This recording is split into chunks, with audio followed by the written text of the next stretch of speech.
नमस्कार, मैं हूं अजय वत्स और आप देख रहे हैं महाबहस। 1,36,00,000 रुपए पीएफआई और सीएफआई के सदस्यों पदाधिकारियों को दिए गए थे, जिनका इस्तेमाल, गौर कीजिएगा, सीएए प्रोटेस्ट, जिसके तहत लखनऊ से मेरठ तक को जलाया गया था, दिल्ली दंगों जहां पर 53 लोग मारे गए, हाथरस दंगों में साजिश के तौर पर खर्च किए गए।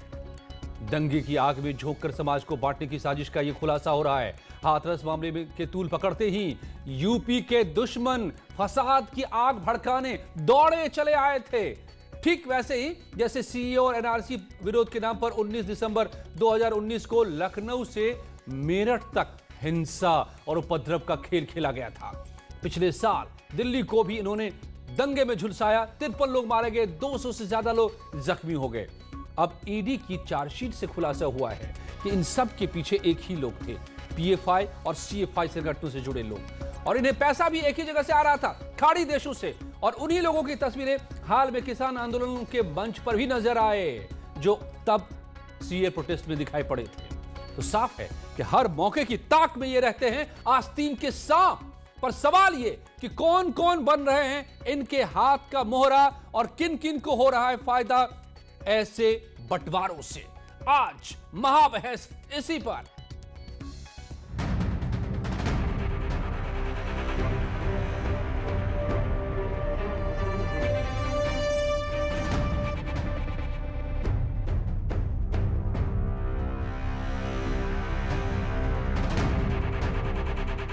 यूपी को जलाने के लिए विदेशों से फंडिंग। ईडी ने जो भी चार्जशीट फाइल की है, इस संदेह जो पहले हम लोग जाहिर करते थे उसकी पुष्टि हुई है। कोर्ट ने संज्ञान लिया है, मामला न्यायालय में विचाराधीन है।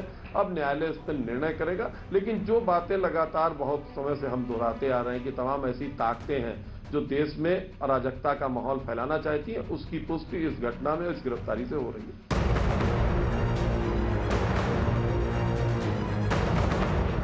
दंगा फैलाने के लिए पीएफआई का हाथरस प्लान। डीएम को बचाती रही, पहले तो कहती रही बलात्कार ही नहीं हुआ।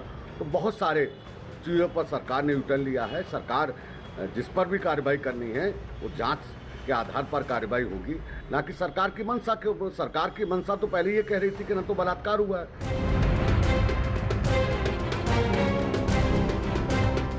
ईडी की चार्जशीट पर किसको लगी मिर्ची? अब मैं पूछना चाहता हूं कि सरकार इधर उधर की बात ना करे, ये बताए कि उत्तर प्रदेश में अपराध कब कम होगा, उत्तर प्रदेश में महिलाओं पर अत्याचार कब कम होगा, उत्तर प्रदेश की महिलाएं अपने आप को कब सुरक्षित महसूस करेंगी, ये सरकार बताए। हाथरस का नाम, विदेशी फंडिंग से दंगा प्लान।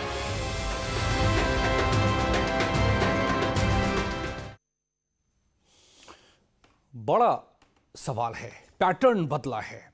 पहले आतंकी भेजते थे, नहीं, अब उस पर पाबंदी लग गई, नहीं भेज पा रहे हैं।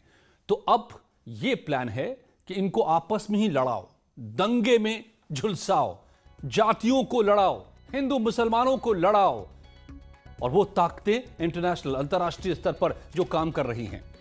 मेरे साथ जुड़े हुए हीरो वाजपेयी, बीजेपी के प्रवक्ता, अंशु अवस्थी, कांग्रेस के नेता अनुराग भदौरिया, समाजवादी पार्टी के प्रवक्ता जुड़ रहे हैं मेरे साथ, शादाब चौहान, पीस पार्टी के प्रवक्ता, और विक्रम सिंह साहब, पूर्व डीजीपी, मेरे साथ जुड़ रहे हैं। स्वागत है आप सभी का मेरे साथ। विक्रम सिंह साहब, मैं आपसे सबसे पहले थोड़ा सा एक्सपर्ट कमिट में समझना चाहता हूं कि ये जो अब तौर तरीका बदलता नजर आ रहा है कि सीधे सीधे हमारे देश के दुश्मन नहीं लड़ पाए हमसे, जितनी बार लड़ा पाकिस्तान उतनी बार घुटनों की खाया, मुंह की खाया। तो उसके बाद आतंकवाद, अब उसमें भी नहीं चल पा रही, तो एक नया तरीका ढूंढा जा रहा है। ये कतर और ओमान से पैसे आ रहे हैं और लखनऊ की सड़कें जल जा रही हैं। हाथरस में दंगा भड़काने की साजिश रच दी जाती है, दिल्ली को जला दिया जाता है। अजय जी, ये इसको कहते हैं एसिमेट्रिक वॉरफेयर, यानी फोर्थ जनरेशन वॉरफेयर। इसमें धन बल और उसको इस तरीके से हवाला नेटवर्क से, बिटकॉइन के जरिए और अन्य चैनलों से इसको मंगा करके अवांछनीय तत्वों को दिया जाता है कि जहां कहीं हो सके, जहां संभावना हो, धरने प्रदर्शन कराएं, सरकार को बदनाम करें और सांप्रदायिकता फैलाएं। आप याद करें कि एनआरसी, सीएए 370 के जब आंदोलन हुए थे, अकस्मात ऐसा लगता था कि जैसे भीड़ इकट्ठा हो रही हैं, लेकिन वो अकस्मात इकट्ठा नहीं हुई थी। दिल्ली के दंगे में 120 करोड़, सीएए एजिटेशन में लगभग इतनी ही राशि। ये तो भला हो ईडी ने कि इसका सफल अनावरण करके उसका पूरा चेन ऑफ सप्लाई पूरी तरीके से कर ली, जिसका कि फॉरेंसिक ऑडिट अब हो रहा है। लेकिन ये अकाट्य सत्य है कि इस तरीके की धनराशि जो लगभग 40 अकाउंट्स में आई थी, 120 करोड़ दिल्ली के दंगे के पहले, वो एकदम से आई और एकदम से वितरित भी हो गई। इतना बड़ा जबरदस्त नेटवर्क तो ढूंढने से भी बड़ी आसानी से नहीं मिलेगा। लेकिन ईडी ने बड़ी परिश्रम के साथ आर्टिफिशियल इंटेलिजेंस और बिग डेटा एनालिटिक्स लेकर के उन्होंने साफ पता लगा लिया किस तरीके से इस धन का भंडारण, उसकी लेयरिंग और उसका वितरण किया गया। तो इसमें तो बिल्कुल सही है, लेकिन यह खतरे की घंटी है जय जी। ये उम्मीद की जाती है कि इन पीएफआई के 5 सदस्य जो गिरफ्तार हैं, इनकी lie detector test, polygraph test और तमाम पूछताछ करके इसके और जो तार आते हैं उनको मिलाकर के उनके खिलाफ भी चार्जशीट लगाई जाए और गिरफ्तारी की जाए जय जी। बेशक, और ये चल रही है, पड़ताल चल रही है, और हम उम्मीद करते हैं कि जो आप उम्मीद कर रहे हैं वैसा ही होगा। अनुराग भदौरिया भी मेरे साथ जुड़ते दिखाई दे रहे हैं, लेकिन शादाब चौहान, इनके साथ अगर ये देश के दुश्मन हमारे आस्तीन के सांपों को दूध पिलाकर हमारे खिलाफ जहर उगलने के लिए, आग लगाने के लिए छोड़ रहे हैं, उनके साथ कंधे में कंधा मिलाकर ये हमारे राजनेता क्यों खड़े हो जाते हैं इन हर मौकों पर?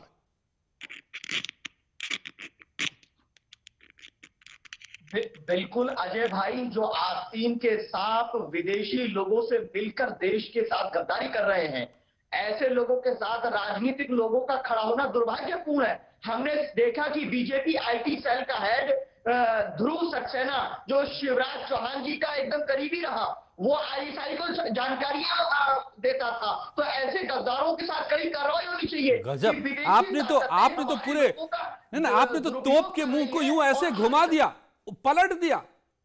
अरे भैया, जब लखनऊ जली थी ना, लखनऊ पे उपद्रव हुआ था ना, हिंसा हुई थी ना, सुन लीजिए, चौक के इलाकों में। नहीं, शादाब चौहान पहले सुन लीजिए, मेरा सवाल सुन लीजिए।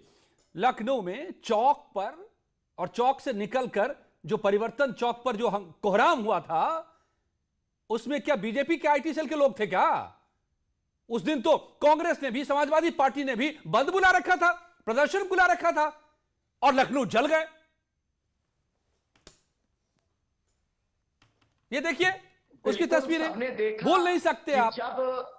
अरे सर सुन, अजय भाई, मैंने बीजेपी से सवाल किया तो ये बताइए कि आपको दिक्कत क्यों हुई? मुझे दिक्कत इसलिए हुई कि आप शादाब चौहान आप पूछिए, बीजेपी से 100 सवाल पूछिए, लेकिन फैक्ट को डिस्टॉर्ट मत कीजिए, तथ्यों को मत आप झुठलाइए, तोड़िए बरोड़िए।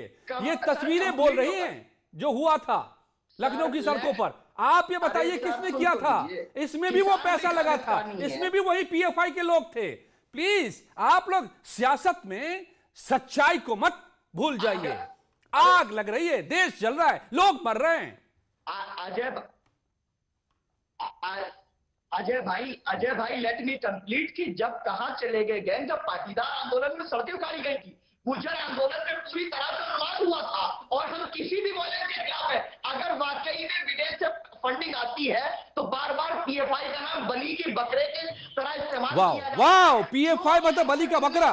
गजब, आपको तो सहानुभूति लग रही है। अदालत में आप सबूत नहीं, आपको लग रहा है कि उन्हें चार्जशीट दाखिल हो गया साहब, क्या बात करें? आपको दर्द हो रहा है? पीएफआई को बलि का बकरा आप कह रहे हैं?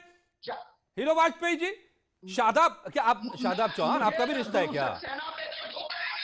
आपको पीएफआई बलि का बकरा लग रही है? मेरा रिश्ता सीए प्रोटेस्ट से है, मेरा रिश्ता किसान प्रोटेस्ट से है। अब इसको जो बोलना है जो बोल दीजिए, लेकिन और उसमें पैसा आ रहा है कतर से, ओमान से। Please come in hero Vajpayee, बताइए कि क्या हो रहा है? तो ये तो पूरी तरह से इंटेलिजेंस फेल्योर है। क्यों नहीं? आंदोलन जी विदेशी फंडिंग से है।